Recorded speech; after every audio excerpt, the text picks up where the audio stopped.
The broadcast of atrocity. 1. The execution scene across the stars. It began with a signal. Every screen on Earth flickered, overriding broadcasts, shutting down networks, hijacking communication systems. Cities fell silent as a single image appeared, a cold, metallic chamber lined with shackles. In the center, 50,000 humans knelt in perfect rows, bound and motionless. Above them, a towering alien figure with obsidian skin and piercing yellow eyes stepped forward. "I am High Chancellor Vorthes of the Galactic Council," the figure announced, his voice synthetic, translated in every known language. "These individuals have been found guilty of crimes against the galaxy, expansionism, technological violations, and rebellion. Humanity has failed to learn its place. This is your warning." A deep hum filled the chamber as massive, hovering drones positioned themselves above the condemned. The execution method was unlike anything Earth had seen, an energy pulse designed to disintegrate organic matter in seconds. Commander Elias Voss watched from a military command center in Geneva, his hands clenched into fists. The faces on the screen were not just strangers. Among them, he saw Dr. Helena Voss, his wife, a scientist accused of illegal research. Next to her, his younger brother, Lieutenant Jonas Voss, knelt with steel in his eyes. Helena lifted her head, locking eyes with the camera, her silent message meant for him. "Stay strong." The pulse fired. In an instant, the chamber was filled with white light, then darkness. When the blinding flash faded, the 50,000 were gone, erased from existence. The transmission ended. Then, the world erupted in fury. 2.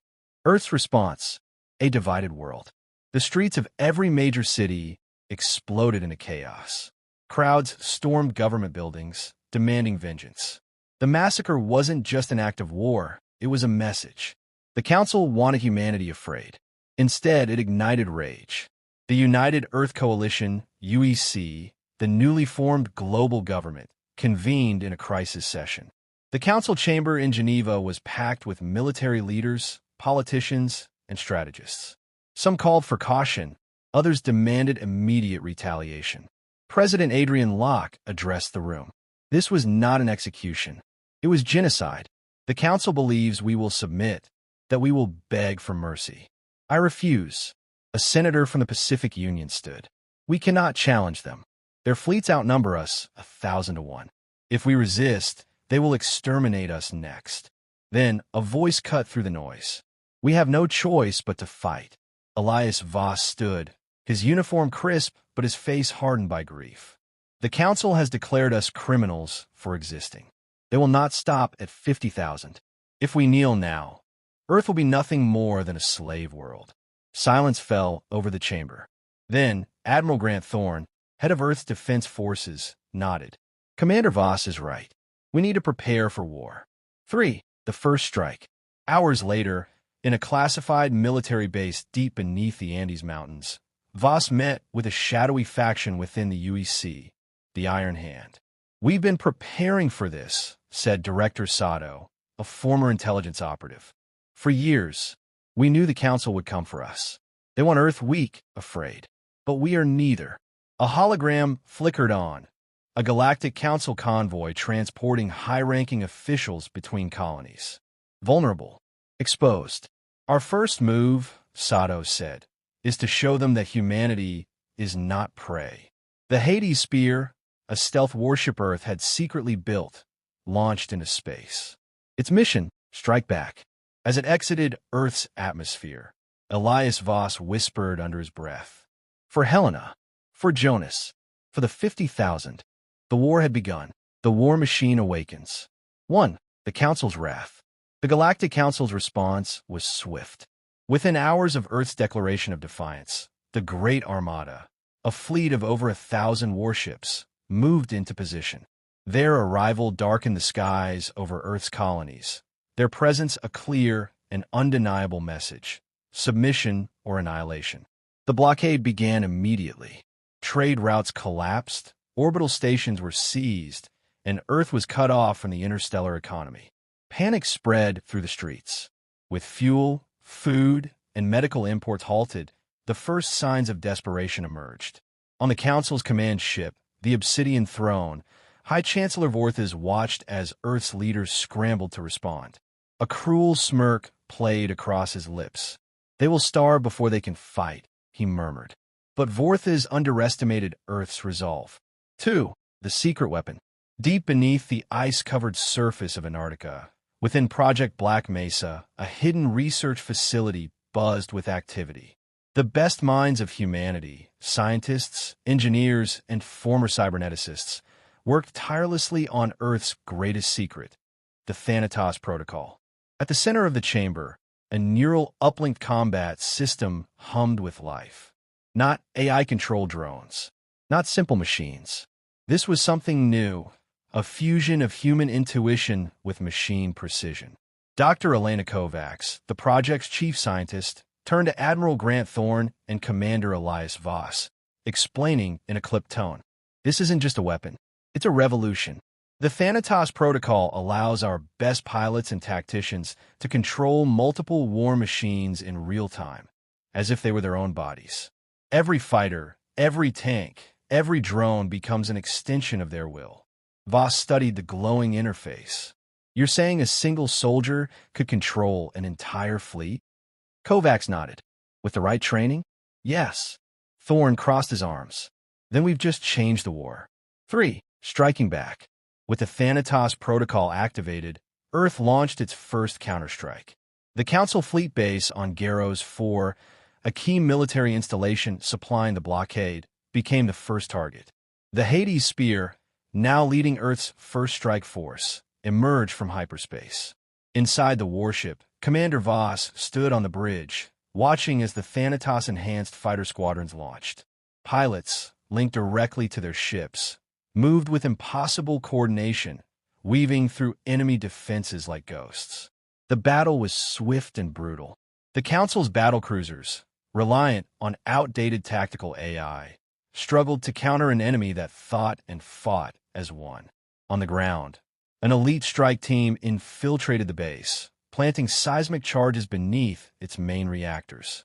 The entire base erupted in fire, sending a clear message. Earth was no longer on the defensive. They were taking the fight to the stars. 4. The rebellion spreads. The destruction of Garros 4 sent shockwaves across the galaxy. For centuries, the Council had ruled through fear, but now their dominance was cracked. Across the outer colonies, enslaved species watched as Earth defied the impossible. If humanity could fight back, perhaps they could too. On the war-torn world of Drathis, a species long crushed under the Council's rule rose in open rebellion. Their leader, a former slave named Kael'tor, sent a message to Earth. "You have given us hope. We will fight alongside you."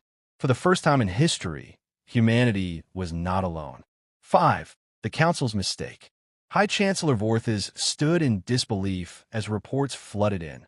Bases lost, uprisings beginning, fleets destroyed. "This is impossible," he growled. Humanity was supposed to be weak. A shadowed figure, a fellow counselor, spoke coldly.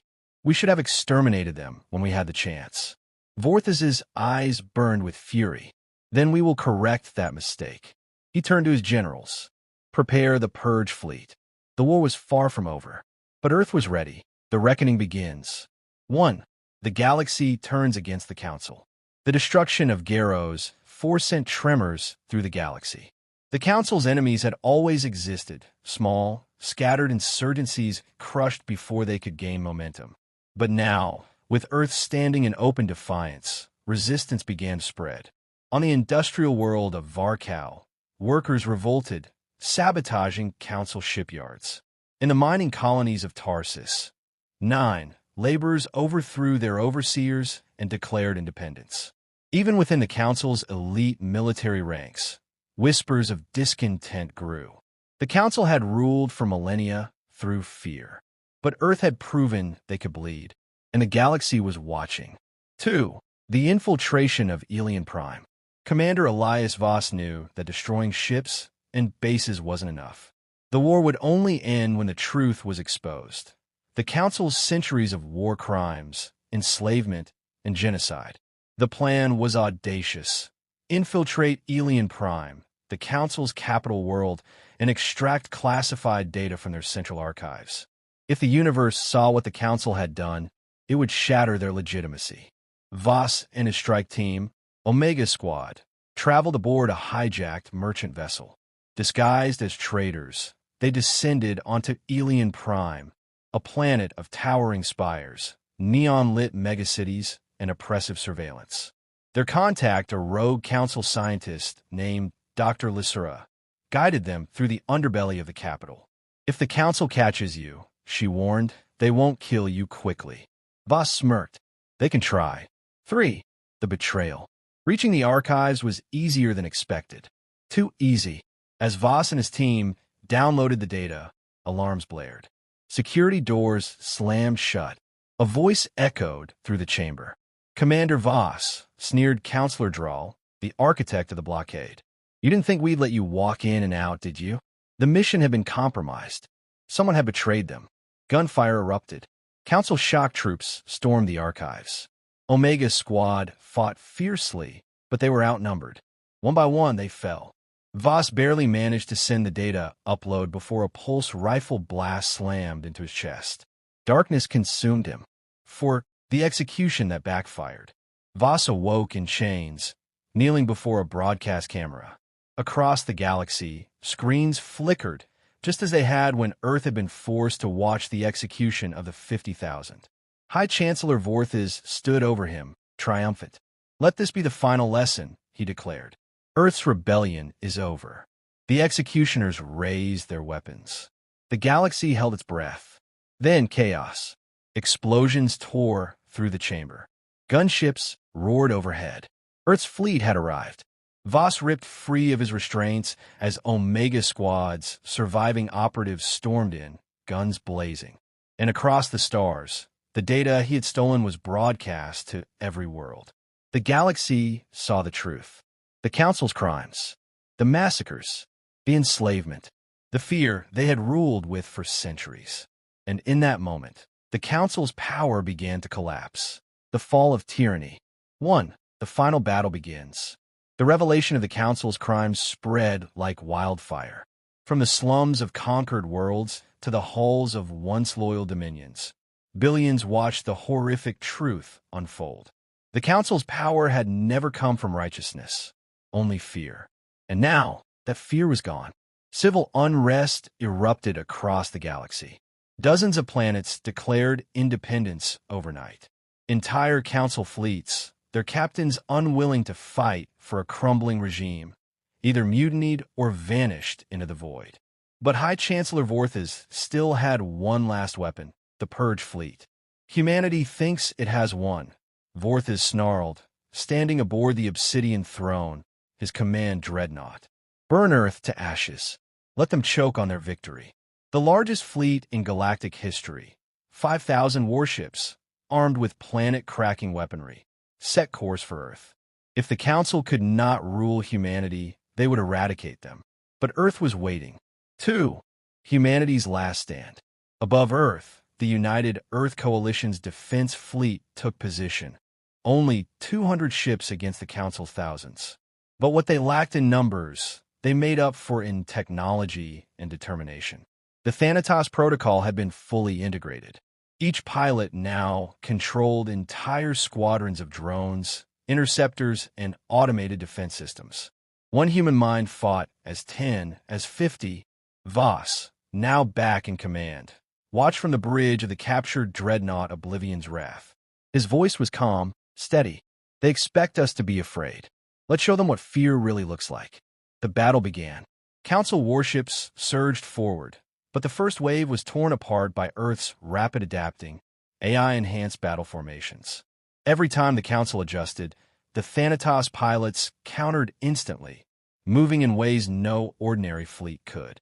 The battle became a slaughter, for the first time, against the Council. 3. The fall of the Council. As the battle raged, Voss and an elite strike team infiltrated the Obsidian Throne. Their mission, kill Vorthes. End the war. Blasting through corridors filled with elite Praetorian guards, Voss finally reached the command chamber. There the High Chancellor stood waiting, a plasma blade in one hand, a disruptor pistol in the other. You think killing me will change anything? Vorthas spat. Humanity is an infestation. The galaxy will never accept you. Voss stepped forward, eyes cold. They already have. The fight was brutal.